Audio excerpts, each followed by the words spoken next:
അന്തർ സംസ്ഥാന വാഹന മോഷണ സംഘത്തിലെ പ്രധാന കണ്ണി മണ്ണൂത്തി ജിമ്മൻ പ്രസാദ് ആലുവ പോലീസിന്റെ പിടിയിലായി. പിടികിട്ട പുള്ളിയാണ് ഇയാൾ.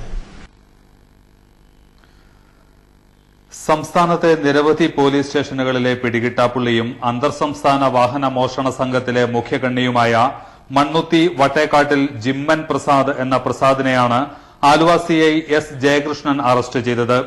ആലുവ ഡിവൈഎസ്പി ആർ സലീമിന് ലഭിച്ച രഹസ്യ വിവരത്തെ തുടർന്ന് വ്യാജ നമ്പർ പ്ലേറ്റുമായി പോകുകയായിരുന്ന ക്വാളിസ് വാനിൽ നിന്നാണ് പ്രതിയെ പിടികൂടിയത്.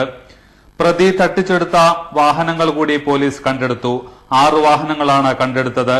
മോഷണത്തിലൂടെയും തട്ടിപ്പിലൂടെയും കൈക്കലാക്കുന്ന വാഹനങ്ങൾ വ്യാജ RC ബുക്കുകൾ നിർമ്മിച്ച് തമിഴ്നാട് രജിസ്ട്രേഷനിലാക്കി കേരളത്തിൽ കൊണ്ടുവന്ന് NOC സംഘടിപ്പിച്ച് മറിച്ച് വിൽപ്പന നടത്തുകയും വ്യാജ സ്പിരിറ്റ് ലോബിക്ക് മറിച്ചു കൊടുക്കുകയുമാണ് ഇയാൾ ചെയ്തു പോന്നിരുന്നതെന്ന് ചോദ്യം ചെയ്യലിൽ പോലീസിനോട് സമ്മതിച്ചു. വ്യാജ RC ബുക്കുകളും മറ്റ് അനുബന്ധ റെക്കോർഡുകളും പ്രതിയിൽ നിന്ന് കണ്ടെത്തിയിട്ടുണ്ട്. ആഡംബര കാറുകൾ വിൽപ്പന നടത്തി കൊടുക്കുമെന്ന് പറഞ്ഞ് ആളുകളെ സമീപിച്ച് വാഹനം കൈക്കലാക്കുകയാണ് പ്രതി ചെയ്തു വന്നിരുന്നത്. സാമ്പത്തിക കുറ്റകൃത്യങ്ങളെ കൂടാതെ പിടിച്ചുപറി, കൊട്ടേഷൻ എന്നിങ്ങനെ വിവിധ കേസുകളിൽ കേരളത്തിനകത്തും പുറത്തും പിടികിട്ടാപ്പുള്ളിയായി കഴിയുന്ന സമയത്താണ് പ്രതിയെ ആലുവ പോലീസ് പിടികൂടിയത്. കൂട്ടാളികളായ മറ്റു പ്രതികളെക്കുറിച്ച് ചോദ്യം ചെയ്യലിൽ ഇയാളിൽ നിന്ന് സുപ്രധാന തെളിവുകൾ ലഭിച്ചതായി സിഐ എസ് ജയകൃഷ്ണൻ പറഞ്ഞു. SI അനൂപ്, ബിജു, ബിനോയ്, ജയകുമാർ എന്നിവരടങ്ങിയ ഉദ്യോഗസ്ഥ സംഘമാണ് പ്രതിയെ സാഹസികമായി പിടികൂടിയത്. ഇയാളെ ഇന്ന് കോടതിയിൽ ഹാജരാക്കും. ഇയാളുടെ പ്രത്യേകത എന്ന് പറയുന്നത് ഇയാളൊരു അന്തർ സംസ്ഥാന വാഹന മോഷണ സംഘത്തിന്റെ ഒരു മുഖ്യ കണ്ണിയാണ്. ഇയാളുടെ പ്രധാന മോഡസ് എന്ന് പറഞ്ഞ വാഹനങ്ങൾ മറ്റ് കുറ്റവാളികളോടൊപ്പം ചേർന്ന് മോഷണം ചെയ്തെടുക്കുകയും ഈ വാഹനങ്ങൾ മോഷണം ചെയ്തെടുത്ത വാഹനങ്ങൾ തമിഴ്നാട്ടിൽ കൊണ്ടുപോയി വ്യാജ RC ബുക്ക് നിർമ്മിച്ച് അതിന്റെ വാഹനത്തിന്റെ റെക്കോർഡുകൾ വ്യാജമായിട്ട് ഉണ്ടാക്കിയതിനു ശേഷം ഈ വാഹനങ്ങൾ കേരളത്തിലേക്ക് കൊണ്ടുവരും. കേരളത്തിലേക്ക് കൊണ്ടുവരുന്ന വാഹനങ്ങൾ കേരളത്തിലേക്ക് റീ രജിസ്റ്റർ ചെയ്യുന്നതിന് വേണ്ടിയിട്ട് NOC സംഘടിപ്പിക്കും.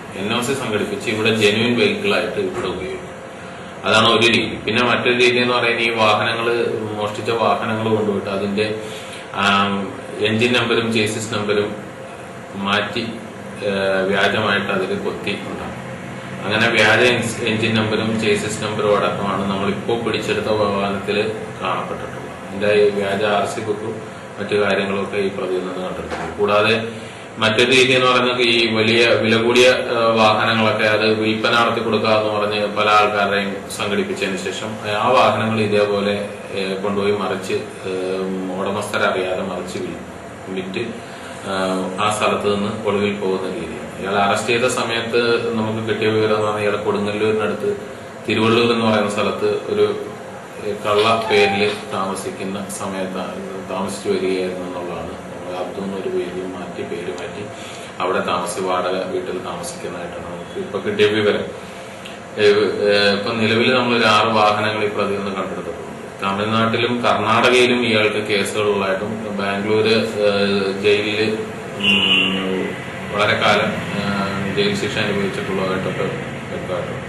ഈ പ്രതി അറസ്റ്റിലായതോടുകൂടി കേരളത്തിൽ ഇപ്പോൾ നിലവിലുള്ള പല കേസുകളിലും ഇയാൾ പിടികിട്ടാപ്പുള്ളിയായി നിൽക്കുന്നുണ്ട്. ഒരുപാട് കേസുകൾക്ക് പല പോലീസ് സ്റ്റേഷനിലെയും വിവിധ കേസുകൾക്ക് തുമ്പുണ്ടാവുമെന്നുള്ള പ്രതീക്ഷയിലാണ് പോലീസ്.